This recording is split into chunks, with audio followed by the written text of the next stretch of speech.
저희가 토지 사유지에 반대한다 그러면은 가뜩이나 빨개지는데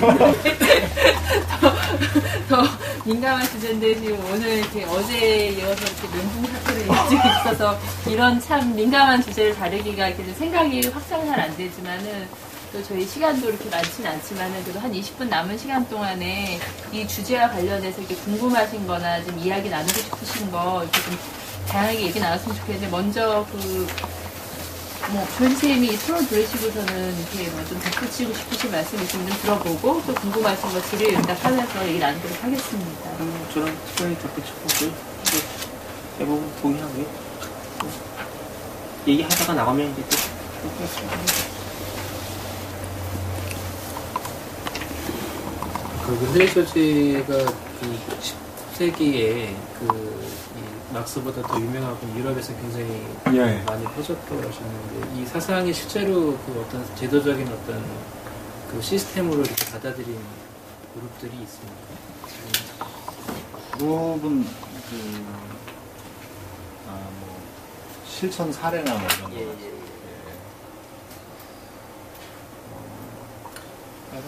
아일랜드 투시. 아일랜드요? 네. 제가 이제 좀 알고 있는 거는, 이 사상이 굉장히 많은 사람에게 영향을 줬는데, 버나드 쇼 같은 사람.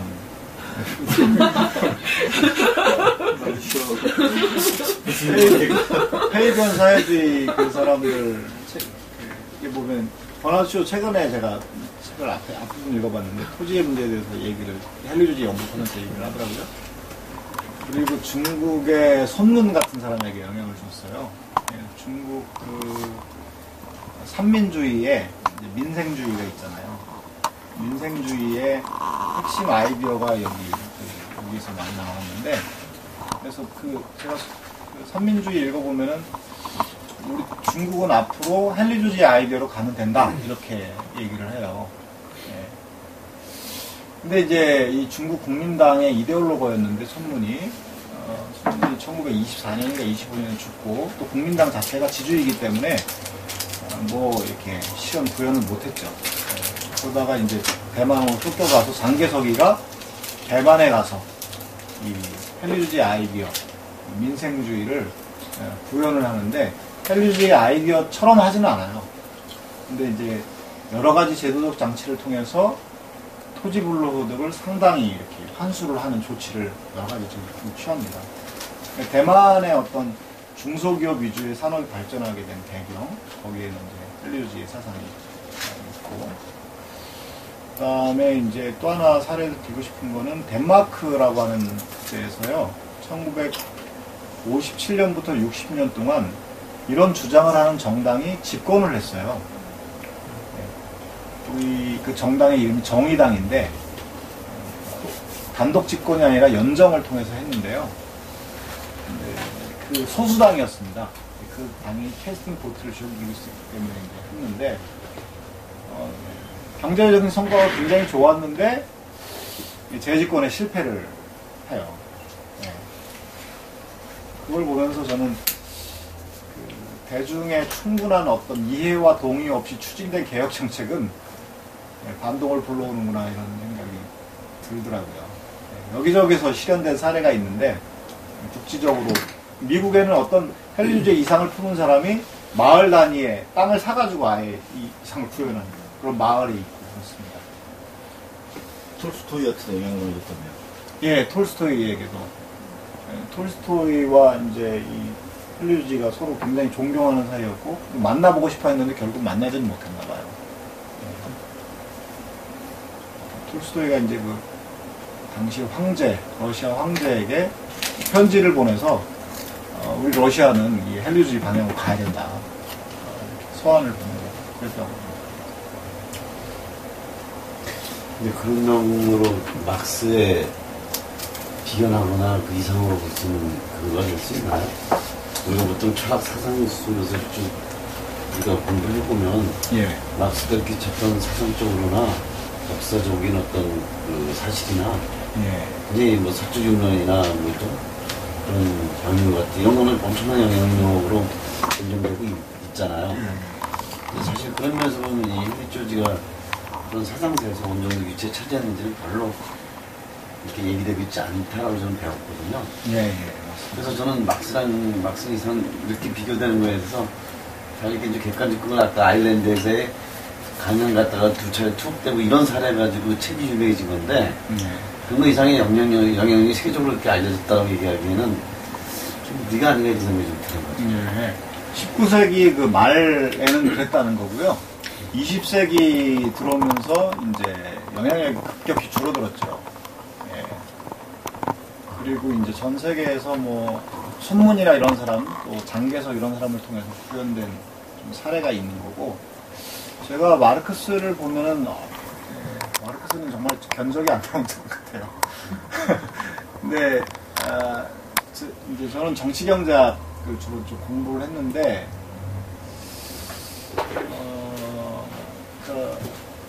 마르크스의 정치경제학이 저는 오늘날 정말 이렇게 한국 사회에 도움을 줄까라고 하는 강한 의구심을 저는 갖고 있거든요. 해결책을 정말 줄 수 있을까? 그런 면에서 보면은 헨리 조지 사상이 굉장히 유용하다. 그러니까 제가 최근에 글을 쓰기 위해서 마르크스 자본론 3권 지대 마르크스도 이제 토지에 대해서 얘기하잖아요. 3권에서 쭉 얘기하는데 그걸 보면서 제가 깜짝 놀랐어요. 예전에 읽었다 다시 읽었는데 왜냐하면 헨리 조지의 토지 사상하고 한 싱크로율 한 7~80% 되는 것 같아요. 거의 유사해요. 얘기가. 물론 농업으로만 얘기를 하는 한계도 있고 여러 가지 좀 한계를 보이긴 하지만 생각은 거의 비슷한 것 같아요. 근데 마르크스의 생각은 자본론 1권에 축적되어 있잖아요. 1권에 뭐 상품 분석, 뭐 절대적 잉여가치 생산, 상대적 잉여가치 생산, 시초 축적 막 얘기 나오는데 거기에 나와 있는데 이 마르크스가 정작 그 분석한 그런 핵심 분석에는 토지가 이렇게 빠져 있어요. 토지와 노동과 자본으로만 분석을 해버리거든요. 적대적 모순으로.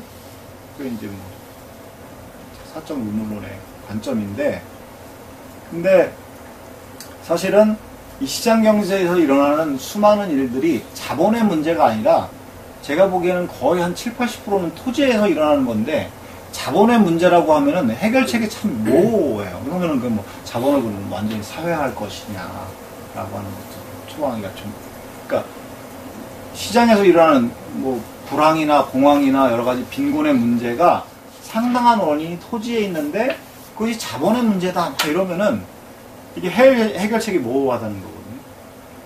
그런 면에서 보면은 정말 유용한 해결책을 제시해주고 있다. 우리 사회 문제를 해결하는 데 있어서 그런 생각이 좀 듭니다.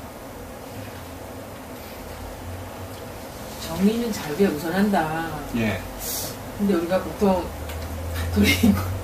가톨릭에서는 정의와 자비가 그 양날개로 균형과 조화를 이루어야 되는 거 아닌가요? 예. 아까 우리 조 선생님 발표하신 내용 안에서 어떤 헨리 조지의 어떤 사회 경제 윤리와 가톨릭의 어떤 개인 윤리가 서로 상호 조화로 가야 되는 게 더 성숙된 모습이 아닐까 생각되는데 어떤 의미에서 이렇게 말씀하시는지 정의가 자비에 그런다. 저도 이제 개신교의 불만이기도 한데요. 제 신교도 자비에 대해서 많이 강조하는데, 근데 제가 이제 자비가 불필요하다 이런 거는 전혀 아니고요. 당장 뭐 피 흘려 죽어가는 사람을 살려야죠. 근데 그런 자비의 필요의 상당한 원인이 불이한 제도, 불이한 시스템에서 기인하는데, 교회는, 여기서 이제 저는 개신교를 많이 생각했으니까, 개신교는 그냥 무릎 깨지면 그냥 반창고 하나 붙여주는 거, 사역에 만족한다는 말이죠. 근데 근원적으로 성찰해서 이런 자비의 필요가 왜 이렇게 많이 생겼느냐. 그러고 보면은 불의의 문제로 저는 상당한 원인이 거기 있다고 보거든요. 선한 사마리아 사람, 이렇게 그 성경에 나오는 성서에 나오는 그거 보면은 강도 만난 이웃은 당연히 도와줘야 되는데 자꾸 강도가 나와서 사람들이 피 흘려 죽어가면 강도를 안 나오게 하는 게 본질적으로 사전적으로 예방하는 게 중요하지 사후적으로 처방하는 것보다는 사전적 예방이 더 중요한 게 아니냐 그런 의미에서 그러나 정의를 완벽하게 갖출 수는 없으니 자비도 필요한데 좀 본질적인 관점을 그쪽으로 둬야 되지 않을까 그런 생각이에요. 막스 얘기 좀 전에 하시는 거 좀 얘기해 주시면 그 막스 저도 자본을 분석하는 데는 이제 토지 뭐 제가 아직 편리주의에 대해서 깊이 이해하지 못하지만 제가 이해하는 수준에서 그러니까 토지라는 어떤 요인을 독자적인 어떤 논의 대상으로 삼았다는 점에서 의미가 있다고 생각하고요. 기존의 어떤 고전파 경제학이라든지 그다음에 신고전파 그 이후에 어떤 신고전파 경제학이라든지 그런 식의 어떤 경제학자들이 주류 경제학들이 하여튼 못했던 토지를 이제 하나의 어떤 독자적인 논의 대상으로 삼았다는 거. 그게 뭐 리카르도의 지대론을 비판적으로 개선했는데 이제 거기서 많이 벗어나지 못해. 그걸 좀 확장시켰죠. 리카르도의 지대론을. 그런 점에서 의미가 있다고 생각하고요. 가톨릭하고 이제 좀 연결시킨다면요. 이 사람이 말하는 이제 토지 단열세 내지는 토지 가치세, 단열세가 아니라 이제 토지 가치세 이제 환수하는 그런 토지 가치세의 발상이 생산수단이라는 점에서요. 생산수단이라는 점에서 토지도 어떻게 보면 생산수단이잖아요. 생산수단인데, 그러니까 가톨릭에서도 이제 노동하는 인간에 넘어가면 이제 생산수단이 사회화를 얘기하거든요. 생산수단이 사회화를 얘기한단 말이죠. 그러니까 국유화가 갖고 있는 노동하는 인간의 관점 자체가 이제 사적 소유와 국유화, 사회 자본주의 사적 소유와 자유시장 경제와 그다음에 그 기존의 어떤 소비에트식의 어떤 국유화 모델의 어떤 한계를 지적하면서 이제 사회화를 주장하고 있거든요. 사회를 제안하고 있거든요. 노동하는 인간에서 생산수단이 사회화. 그러니까 그건 어떻게 엄밀하게 말하면 국유화도 아니고 국유화가 이제 사회주의에서는 사실은 당에 의해서 독점이 되면서 변질됐잖아요. 당에 의해서 당과 국가가 일치되니까 이제 그게 이제 변질됐단 말이죠. 그런 식의 이제 국유화 논리가 갖고 있는 한계를 제시하면 문제를 지적하면서 이제 대안으로 나온 게 이제 사회화인데 이 토지 가치세라든지 그런 것들이 이제 토지에 대한 어떤 공유 개념 이런 것들이 어떻게 보면 그 사회화 생산수단의 사회화라는 정신하고 연결될 수 있다고 생각하거든요. 저는. 그 노동하는 인간 거기서 물론 구체적으로 언급하지는 않았지만 토지에 대해서 토지도 분명히 생산수단이고 생산수단이라고 했을 때 그런 것들이 갖고 있는 토지가 생산수단일 뿐만 아니라 거기서 이제 노동하는 인간에서는 노동자에게 그게 노동자의 우선성을 얘기했잖아요. 일단 노동과 자본의 관계에 있어서 우선성이 있다고 하면서 그렇게 됐을 때 토지 공개념하고 상당히 유사하게 갈 수 있다고 생각하거든요. 그렇게 했을 때 이제 사적 소유가 이미 확립되어 있기 때문에 혼란이 일어나기 때문에 그러면 그런 식의 사회화의 정신을 구현시킬 수 있는 방안이 뭐 이런 식의 편리주의식의 어떤 토지가치세라든지 그런 걸 통해 가지고 이제 그 이익을 이제 환수하는 거, 사용권은 유지하되 그런 식의 발상이 있을 수 있다고 생각하거든요. 그러니까 생산수단의 어떤 사회화라는 노동하는 인간에서의 어떤 그런 정신 그런 것들이 토지가치세하고 만날 수가 있다고 생각해요. 만날 수가 있다고 생각하고 만날 수 있다고 생각합니다. 제 생각은 그 가톨릭 사회교리를 너무 긍정적으로 생각을 하시는 것 같은데 네. 지난번에 그 미카엘 레비가 이야기했던 것처럼 근대가 형성되면서 뭐 가톨릭이 기본적으로 중세적인 가치니까 근대가 못마땅한 거죠. 자본주의가. 그래서 자본주의에 대한 어떤 극단적인 배타적인 태도를 취하잖아요. 네네네. 근데 이제 19세기 말 되면 특히 이제 구체적으로 이야기하면 사실 새로운 사태거든요. 이게 이제 하나의 계기가 되는 건데 이게 그 정도 되면 이미 자본주의라는 게 적어도 유럽에서는 이미 보편적인 제도가 돼버리고 이게 아무리 미워해봤자 이제는 이제 보편적인 누구나 받아들이는 제도가 되기 때문에 더 이상 미워할 수 없는 그런 상황이 돼버린 데다가 이제 그 19세기 사회운동, 아니 사회주의 운동, 노동운동이 이제 활발해지니까 교회로서는 갑자기 이제 사회주의는 안 된다, 무신론은 안 된다 이런 입장이 되면서 네. 자본주의를 받아들이는 거잖아요. 네. 그전에는 그냥 무조건 싫어했는데 그러면서 나왔던 게 이제 새로운 사태였던 거고, 새로운 사태로부터 시작되는 가톨릭 사회교리는 자본주의를 전적으로 긍정하는 거예요. 사적 소유에 바탕한. 근데 이제 자본주의에 대해서 가끔은 좀 사람을 헷갈리게 하는 게 뭐냐면, 그거는 그 근대 초기에 가졌던 배타적인 태도, 자본주의에 대한 네. 이 흔적들이 남아있거든요. 이 흔적들이 남아있는 거고, 또 하나는 뭐냐면, 이제 자본주의를 원래 이제 비판할 때, 그 자본주의 질서적인 자체가 굉장히 비인격적인, 따라서 카톨릭 개입할 여지가 전혀 없는 이런 질서라는 점에서 굉장히 비판을 했었는데, 자본주의의 어떤 폐해나 부작용을 카톨릭의 어떤 사회교리로 개입시켜서 좀 더 인간다운 질서로 바꿀 수 있다는 희망. 이게 이제 자본주의에 대한 일정한 비판, 사적 소유도 이제 공동선이라는 기본적인 관점에서 일정한 제한을 갖고, 근데 그 제한이 이걸 두 개가 거의 동등한 입장이 아니라, 사적 소유와 공동선이 거의 동등한 입장에서 이렇게 제한하는 게 아니라, 공동선에 의한 제한이라는 것은 극히 제한적이고 예외적인 영역에 속한 거고, 사적 소유제가 거의 절대적인 원칙으로 사회교리 안에서 받아들이고 있다고 이렇게 봐야 되거든요. 그래서 토지 공개념과 이렇게 조화를 이룰 수 있다.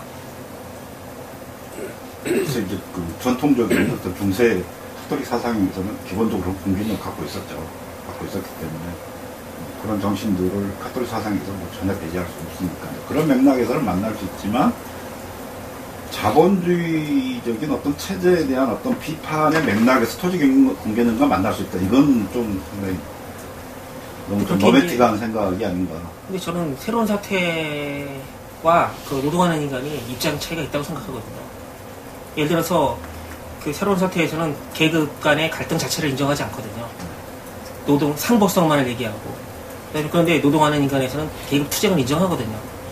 그게 이제 궁극적으로 계급 투쟁이 아니라 이제 계급만의 문제로서 해결될 수는 없다고 생각하지만 그걸 사실로서 인정하거든요.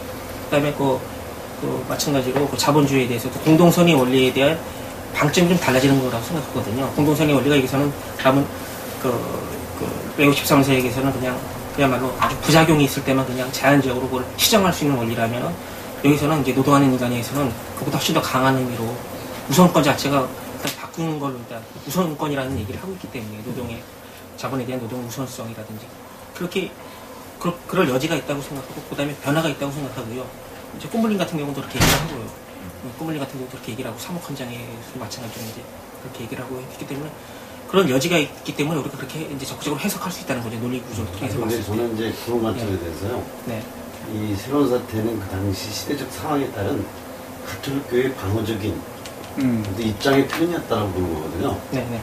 당시에 어떤 이미 사회주의 운동이 활발화됐었고, 그때 이미 자본주의 사회의 노자 모순이 이렇게 표출되면서 이렇게 그 모순에 대해서 가톨릭 교회가 어떤 입장을 변하든, 이런 새로운 사태에 대해서 어떻게 우리 입장을 변화될 것인가라는 국민에서 나오는 문헌이었다라고 생각했고, 노동하는 인간도 마찬가지로 그 이후에 그거 가지고 그런 새로운 사태 이후에 사회주의가 급격히 확산이 됐어요. 이거 포함한 전 세계적으로. 이제 거기에 대응해서는 새로운 사태 가지고도 충분히 설명할 수 없기 때문에 좀 더 적극적으로 이렇게 대응하는 과정에서 노동하는 인간이 나왔다고 보거든요. 노동하는 인간은 언제 나온 겁니까?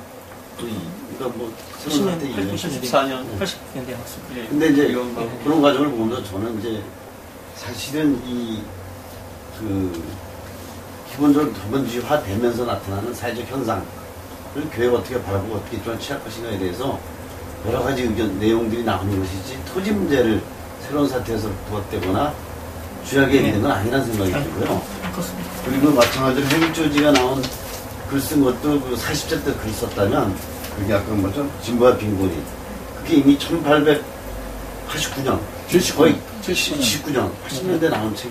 그때 지금 이미 그거는 그 당시 유럽이나 세계의 어떤 사회주의 운동은 이미 노동자 자본가의 계급의 갈등이 극대화돼서 많은 갈등이 나타났던 상황이기 때문에 그것은 이미 이 자본주의사의 특징이라고 할 수 있는 게 1차 산업, 2차 산업, 3차 산업이 있는데 이미 1차 산업이 2차 산업을 넘어가는 과정에서 금융자본화되고 있고 그것이 이제 식민지를 통해서 이제 그 점차 자본주의가 확대, 강화되는 과정에서 나타나는 이 사회적 갈등과 모순에 대해서 이제 그거에 대해서 교회적 입장에 대한 이제 대응력이라고 그런 생각이 들어요. 그래서 그런 면에서는 저는 이제 아직도 여전히 느끼는 게 아직까지 아까 여기 이사장이 말씀하신 것처럼 이 가톨릭 교회는 사적 소유라는 기본적인 자본주의 가치, 노자의 어떤 문제에 대해서 자본주의적 논리를 충실히 가져가는 거는 지금 그때나 지금이나 변하지 않는 사실이라는 생각이 들어요. 거기다가 토지에 대한 어떤 그 혈리조지의 부분, 가톨릭에 반하는 내용이 더 중요하다고 저는 생각이 들고, 그래서 그런 걸 사회주의랑 어떻게 연관시켜서 저는 이런 토지사유자, 토지사유자 말고 아까 말씀하신 그런 내용들이 왜 교회가 받아들일 수 있는 것인지 그게 좀 아주 궁금해요. 아직도 일단 해석과 관련해서 말씀드리면요, 그런 역사적 배경이 있다는 건 저도 알고 있고 사실이라고 생각하는데요. 그런 역사적 배경에 우리가 안주한다면 가톨릭 교회 사회교류에 대해서 새로운 해석이 불가능하겠죠. 아니, 새로운 해석을 할 수 있는데 기존의 가톨릭 사회교류가 지향하고 있는 내용이 뭔지에 대해서는 또 객관적으로 이야기해야죠. 근데 그건 이제 예를 들어서 지금이 토지가 생산수단의 노동하는 인간의 생산수단이 사회화에서 말하는 사회화의 대상이 될 수 없다. 그렇게 선언적으로 얘기할 수는 없는 거거든요. 예를 들어서 토지가 분명히 생산수단이라면은 생산수단이고, 그 다음에 그게 어떤 공개념의 모종의 어떤 성서적 전통과 어떤 전승에서 사회교리 측면에서 양립 가능하다면은 그걸 그렇게 해석할 수 있다는 거죠. 그래서 물론 맥락은 이제 노동하는 인간의 맥락은 물론 이제 그 당시에 솔리데리티 운동이라는 배경이 있고 반공이라는 배경이 있기 때문에 그걸 사회주의적으로 해석하시면 안 되겠죠. 그런데 사회주의적으로 해석하자는 것도 아니고 제가 얘기하는 거는 그걸 이제 논리와 함축들을 거기서 끌어내자는 거죠. 그렇게. 그건 가능한데 이게 펌블링 이야기도 마찬가지예요. 펌블링 해방신학이 이제 사회교류를 대하는 입장인데 이게 사실 굉장히 애매해요. 애매한 게 뭐냐면 해방신학의 어떤 입장들을 적극적으로 개진하기 위해서는 어떤 교회의 교도적인 가르침을 끌어올 필요가 있는 거죠. 이럴 경우에는 사회교류를 적극적으로 하려고 해요. 근데 이제 다른 부분에 가면 사회교류와 해방신학적인 어떤 입장들 차이가 뭔지 이걸 또 조목조목 이야기를 해요. 꼼블리 지금 책 같은 경우는 해방신학적인 입장들을 적극적으로 개진하기 위해서 사회교류를 적극적으로 수용하는 이런 사례이기 때문에 이걸 가지고 사회교류 내용이 이렇다 이렇게 이야기하는 것은 좀 무리가 있죠. 그래서 이제 그렇게 딱 끌어오고선 어떤 권위에 호소할 수는 없는 거고 논리적으로 재구성해야 된다는 거죠. 제가 드리고 싶은 말씀. 저희 질문 드리고 싶은데 발제문에서 나온 얘기인데, 그러니까 헨리 조지가 이렇게 자본주의의 어떤 근본 모순, 기본 모순이라고 하는 거는 자본가와 노동자의 어떤 상생 관계가 아니라 소유주와 노동자 혹은 자본가 이렇게 돼 있는데, 저희가 이제 알기에는 이 생산 관계라고 하는 게 자본가와 노동자 사이에 비타협적인 투쟁, 그러니까 한쪽이 한쪽을 극복해서 한쪽이 그야말로 거세되는 이런 거잖아요. 그러니까 마찬가지로 그럼 헨리 조지가 얘기하는 그런 대립이 토지 소유주와 노동자든 자본가든 이 양쪽에서 부딪혔을 때 최종 신국에서 화해 가능성이 없는 그런 대립과 투쟁인지, 아니면은 노동과 자본이? 아니, 토지 소유주와 아까 말씀하셨을 때 노동자가 그야말로 아주 근본 모순을 형성하고 있는 그런 관계라고 했을 때 그것에 화해 가능성이 있다는 건지, 막스는 그거 없다고 본 거잖아요.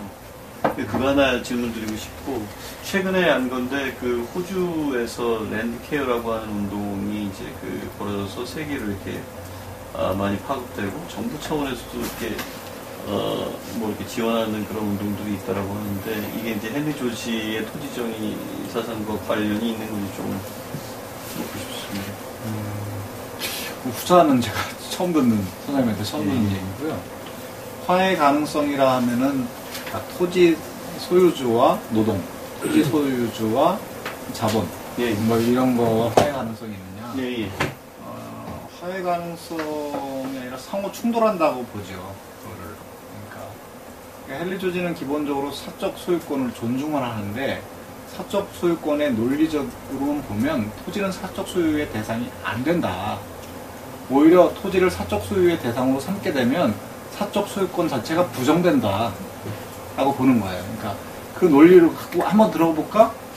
그 노동한 것을 그럼 개인의 것이라고 하는 건데 그게 사적 소유권의 원리인데 내 몸은 내 거니까 내가 노동한 것도 내 거다라고 하는 게 사적 소유의 기본적인 전제인데, 근데 토지에 대해서 사적 소유를 하게 되면 내가 선생님한테, 제가 선생님한테 땅을 빌려주면 선생님이 그 생산물의 일부를 저한테 렌트로 줄 거 아니에요. 그래서 선생님의 사적 소유권은 부정되는 거죠. 그런 이제 논리로 해서 사적 소유권을 하면 안 된다. 사적 소유권의 논리로 사적 소유권을, 토지의 사적 소유권을 부정해버리는 거예요, 이 사람은. 그럼 그런 논리로 밀고 나가면은 막스처럼 그런 이렇게 혁명이 일어나서 이렇게 이를테면 PT 독재 같은 게 얘기가 되잖아요. 프로레타리아 독재. 이를테면 생산수도의 자본가가 아니라 이제 프로레타리아가 쥐게 되고 그 뒤에는 이제 그것마저도 이제 그 말 그대로 이제 공산주의가 되는 거죠. 근데 그게 이제 좀 뭐 이상적이긴 합니다만 어쨌든 그거는 끝내 이제 혁명이라고 하는 그걸로 가게 되는데 헨리 조지가 그렇게까지는 않아요. 그런 거는 아니고요. 헨리 조지는 토지의 사회화만 얘기를 하는 거죠. 그러니까 헨리 조지가 보기에는 토지가 노동도 괴롭히고 자본도 괴롭힌다. 근데 토지와 자본을 하나로 뭉뚱그려서 보면 사실은 이 노동과 자본의 대결 구도로 보이지만 사실 토지가 그 근본에 깔려 있는데 양자를 다 괴롭히는데 그걸 못 보게 된다. 그래서 헨리 조지가 막스를 가르쳐서 뭐라 그러냐, 막스하고 논쟁을 하거든요. 서로 만나지는 않았는데 서신을 가지고 논쟁을 해요. 근데 헨리 조지가 막스한테 멍청이 나라의 왕자다. 왜 그러냐면 토지와 자본은 근본도 다르고, 자본이라고 하는 거는 만들어 놓으면 시간이 지나가면 가격이 떨어지는데 토지는 가격이 올라가고 근본도 다르고 가치의 운동 방향은 다른 건데 그거를 한꺼번에 묶어가지고 노동과 자본으로 부르는 거는 그거는 멍청이 나라의 왕자다 이렇게 얘기를 해요. 근데 이제 막스는 거기에 대해서 뭐라 그러냐면 사실은 토지의 사회화는 이제 공산당 선언에 보면은 토지 지대를 100% 환수한다는 그런 강령이 있어요. 우리도 과도기적인 조치로 취하는 거다. 그러나 이 사람은 잉여 가치의 본질에 대해서 알지 못한다. 과학적이지 않다. 이렇게 얘기를 해요. 그러니까 그 얘기는 막스는 자본의 사회화까지 넘어가는 거죠. 근데 조지는 자본의 사회화는 그건 불필요하다. 왜 그렇게 하려고 그러냐. 자본은 인간이 만들어낸 건데. 여기에서 차이가 있어요. 네. 자본 개념 자체가 다른 것 같습니다. 막스하고 조지하고. 막스하고 자본 개념 자체가 다르네요. 그렇죠. 좀 개념도 다르죠. 이야기 들으면서 비슷한 이야기 중세 때 그 고리대에 대해서 비판하면서 카톨릭에서 그런 이야기를 하거든요. 그때는 이제 좀 그 시간 개념 같은 게 지금과 좀 다르죠. 중세 때는 성당의 종소리로 유일하게 시간을 측정을 했던 이런 시기 때문에 시간 개념 자체가 좀 성스러운 하느님의 것이라고 생각을 했는데, 고리대를 비판했던 이유 중에 하나가 뭐냐면 돈이 하는 일이 아무것도 없다는 거예요. 토지처럼 인간이 인위적인 노력을 가한 게 아무것도 없다는 거예요. 아무것도 없는데 이게 시간이 지나면 이자가 되고 돈을 벌리는 거예요.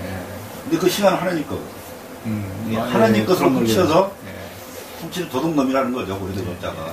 이런 식으로 이제 비판을 하는데, 이게 이 양반이 이제 토지의 공개념 그 자체는 저는 이제 전혀 부정하지 않는데, 그 공개념을 끌어낼 때 그 이야기가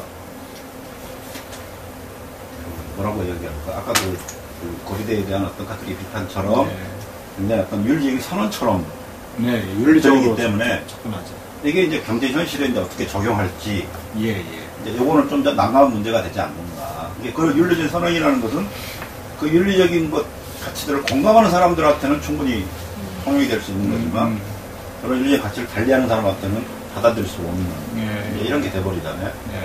이제 그런 부분이 이제 현실적으로 이 사람이 주장하는 토지 공개념을 현실로 적용하는 데 있어서 한계가 배로 작동하지 않나. 그렇죠. 정치적인 저항이 있는 것만, 그러니까 실현 불가능하다라고 하는 거는 정치적인 저항이 있기 때문에 불가능한 거는 이유가 될 수 있어도, 여기서도 이제 우리 박사님 발표에 설명이 되어 있지만 회의주지의 주장은 토지 공개념 그냥 이렇게 선언적으로만 얘기하는 게 아니라 구체적으로 행할 수 있는 실행 가능한 방법으로 얘기하거든요. 그걸 이제 회의주지는 세금으로 얘기를 해요.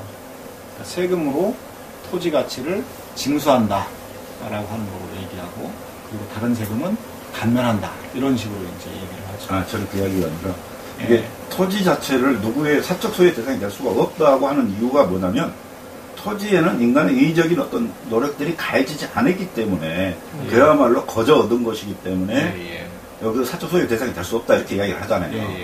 근데 그런 주장 자체가 사실은 어떤 윤리적인 선언이기 때문에 그 윤리적인 가치를 공유하는 사람한테는 그걸 충분히 받아들일 수 있으면, 뭐 우리나라 전체 기독교 국가다. 그러면 뭐 하느님이 이거 뭐 토지는 하느님의 것이다 또 만약에 이야기를 했다면 누구나 쉽게 받아들이죠. 근데 이제 그런 상황이 아니기 때문에 이런 윤리적인 선언들을 어떻게 사람들한테 주지시키느냐. 근데 막말로 토지 공개 이야기 해봤죠. 그걸 쉽게 받아들일 수 있는 사람이 누가 있을까? 이게 이제 우리처럼 막 종교에서 끌어오고 이제 이런 경우는 가능한데. 그런데 반드시 그 토지를 신이 모두에게 무상으로 주었다. 라는 걸 반드시 그걸 신학적으로 정당화시킬 필요는 없다고 생각하거든요. 제작된 것과 주어진 것의 구분으로도 가능하다고 생각하거든요. 이건 신이 누가 줬는지는 중요한 게 아니고 그냥 주어진 것과 제작된 것, 노동의 산물. 이 사람 이제 주장이 그거. 주어진 것. 그러니까 굳이 신을 동원할 필요가 없다는 거죠. 그다음에 첫 번째 그거고, 그다음에 두 번째는 그 윤리성분의 효율성에 기반한 것도 하죠. 효율성. 토지 사유제가 비효율성이다. 비효율적이다. 그런 면에서 저는 이제 토지 개념이 많이 변화 발전돼 왔다고 생각하거든요. 네. 헨리 조지가 얘기하는 토지 개념과 현대사회에서의 토지 개념은 많이 달라졌지 않을까. 그러니까 예를 들어서 우리가 토지라고 생각했을 때 그게 고대 노예제 사회부터 노예와 어떤 귀족과의 어떤 갈등이 토지를 중심으로 해서 이 모순이 있었는데, 그게 이제 그 분본주의에서 농노와의 갈등으로 생기는 거잖아요. 근데 그렇게 점점점 계급사의 변화가 있다는 건 바로 토지 개념이 변하고 있다는 생각이 들어요. 그러니까 이미 자본주의 사회에 있어서는 이미 지금 현대사회에 있어서의 자본이 처음에 국가 대표라든지부터 변화 발전돼가지고 현재 신자유주의 체계에서의 금융이라는 거는 그게 뭐 토지라는 개념, 경제적 어떤 가치로 보면 아주 작은, 예를 들어 농민들도 지금은 토지를 가지고 노력을 해봐야, 노동력 해봐야 그게 실질 가치가 아무것도 생산이 안 된다는 거예요. 그리고 마이너스 효과를 갖고 있는 이런 상황까지 오게 됐다는 건 이미 3차 산업이 갖고 있는 금융 서비스 자본이 엄청 워낙 모든 사회 영향력과 모순의 주된 것들을 만들어내고 있다는 거거든요. 그래서 그런 상황에서 과연 토지 공개념의 개념을 누가 어떻게 도입할 것이라는 문제는 굉장히 이상적, 어떻게 보면 굉장히 막연하지 않을까 하는 생각이 좀 저는 드는 거거든요. 그런 과정에서 과연 금융자본이라는 이 초국가적인 전 글로벌 시장에서의 어떤 모든 것들 갖다 영향을 끼치고 있는 이런 상황에서 토지 공개념 가지고 문제를 대안으로 해결됐을 때 무슨 이만큼 많은 사람들이 공감을 갖고 그게 형성이 돼야 되고, 거기에는 이 개인의 힘이 아니라 교회의 힘이 아니라 국가의 힘이 이제 작용해야 되는데, 사회주의 국가가 아닌 형태의 어떤 국가가 그런 영향력들을 행사해서 그렇게 다시 이전 원래 토지 개념을, 헨리 조지가 얘기한 토지 공개념을 돌아가서 그런 사회를 만들어갈 수 있을 거라는 생각이 들거든요. 그런 부분은 어떻게 보세요? 이게 제가 아까 질문한 게 사실 그 반대 사례가 있어요. 윤리적인 가치를 공유한 데에서는 그게 폭발적인 힘을 발휘하거든요. 대표적인 게 브라질의 무토지 농민 운동인데, 이 무토지 농민 운동이 사실은 그 가톨릭교회 토지 사목이 만든 단체인데, 그래서 기본적으로 가톨릭 사목이 그 활동을 하면서 성서의 토지 공개념을 갖고 있는 거예요. 그래서 토지를 하나님 거다, 지주 거이 아니다, 이 공개념을 가져온 거거든요. 그러면서 이제 사람들이 생산하지 않는 그런 어떤 농지들을 점거하기 시작을 해요. 그러면서 그게 이제 80년, 90년 거쳐서 오늘날은 뭐 그 라틴 아메리카뿐만 아니라 전 세계적으로 아주 유명한 운동이 되어버렸거든요. 대표적인 운동이 되어버렸는데, 그러니까 카톨릭은 기본적으로 브라질 카톨릭 사회이기 때문에 하나님이 토지가 그 토지는 하나님 거라고 이렇게 내는 선언 자체가, 윤리적인 선언 자체가 굉장히 폭발적인 힘을 받고, 그게 사회 운동으로 이렇게 확산이 되고, 이 사람들이 그 수많은 그 생산되지 않는 농지들을 점거하고, 거기에서 이제 뭐 다양한 어떤 협동과 실험도 하고, 이런 폭발적인 힘을 낳는데, 만약 그런 윤리적인 가치를 공유하지 않는 데에서는 이야기를 풀어가기가 참 현실적으로 어려워진다는 저는 그 이야기예요. 그걸 받아서 이번에 좀 일본 사상가들이나 일본 쪽에 영향을 끼친 게 없어. 아까 농노 잠깐 얘기 나왔는데 이게 자본주의 이익 논쟁 하면 독수이지 막 일국 자본주의냐 세계 자본주의냐 뭐 이렇게 하다가 이제 대총부흥이라고 대총사학이라고 아시아적 생산 양식 가지고 이제 전에 이제 한참 서부채 논쟁할 때 나오잖아요. 거기서 이제 핵심적인 게 농노 토지 문제예요. 이제 아시아는 전형적으로 독수리 논쟁 이따위의 자본주의 이익 논쟁하고는 상관이 없다. 이제 그런 건데 그쪽에서 좀 이렇게 영향을 받았을 만도 한데 헨리 도지 사상 그런 쪽에서 일본의 어떤 학자들이 거기서 그걸 좀 발전시켜서 뭐 이렇게 나온 생산 양식 이론이라든가 뭐 이런 건 없나요? 그런 건 없는 것 같아요. 네. 네. 왜요? 전에 말씀하셨던 거에 말씀드리면 주체가 있어야 된다는 건 동의하고요. 지금 그러니까 이런 식의 급진적인 어떤 요구를 하려면 주체가 있어야 된다고. 그다음에 그게 현 자본주의 시대에서 힘들다는 건 이렇게 주체가 있어야 된다고 생각합니다. 그렇지 않으면은 공허한 선언이 되는 것이라고 생각합니다. 근데 이제 그러면서 교회가 주체가 된다는 게 가능한가 이런 물어보는 게 아니고요. 예를 들어서 저는 이제 그런 생각 드는 거예요. 교회는 많이 닫고 있으니까 일단 기본적으로 토지와 토지에서 일하는 노동과의 관계 모순이라고 얘기했을 때 이미 저는 그런 거는 이미 1935년도에 이미 드미트리 소논이가 그때 NLP 달라서 이미 이제 노동이 국민과 같이 사회 구조의 모순의 같은 한 축으로서 대응력을 갖고 중국이나 중국혁명이나 이런 걸 다 이뤄내는 거잖아요. 네? 그때 이미 저는 토지의 기본적 개념이 이 노동과의 갈등은 이미 벗어났다라고 저는 얘기를 했었어요, 지금까지.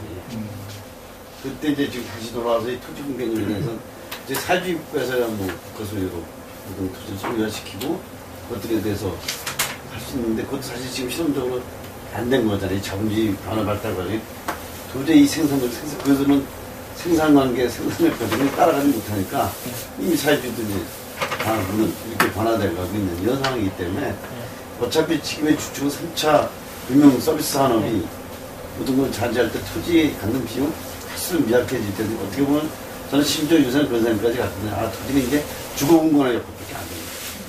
네? 그러니까 생산력과 생산관계에서 어떤 영향을 미치기에는 이미 국가 소유로 뭔가를 토지에 대한 개념을 운영하기 전까지는 사적 소유 문제를 갖다가 나눠 갖는 개념으로 안 된다는 생각을 좀 가질 때는 도대체 그런 질문을 할 때는 주체가 누군지에 대한 고민이 많이. 주체 문제도 그렇고 좀 전에 말씀하신 것도 근데 그냥 토지 문제를 그냥 단순하게 1차 산업 위주의 어떤 영토 문제로 볼 수는 없다고 생각하거든요. 이제 여기 말씀하셨처럼 뭐 스프라임 모기지라든지 파생상품 같은 금융 파생상품하고 연결돼가지고 게다가 부동산 우리나라 같은 경우는 뭐 엄청 모기지론이라든지 아니면 그런 것들이 부동산이 되게 지금 거품이 많이 꺼지고 있지만은 얼마 전까지만 해도 부동산 거품이 심하고 부동산이라는 것 자체를 하나의 어떤 자신의 어떤 자산 벌써 어저께 투표만 하더라도 50대가 왜 이렇게 많이 했느냐 했을 때 그 자산, 실물 자산이 세금으로 깎일 수 있다는 위협 때문에 그렇게 50대들이 몰표를 던졌다라는 분석이 벌써부터 나오거든요.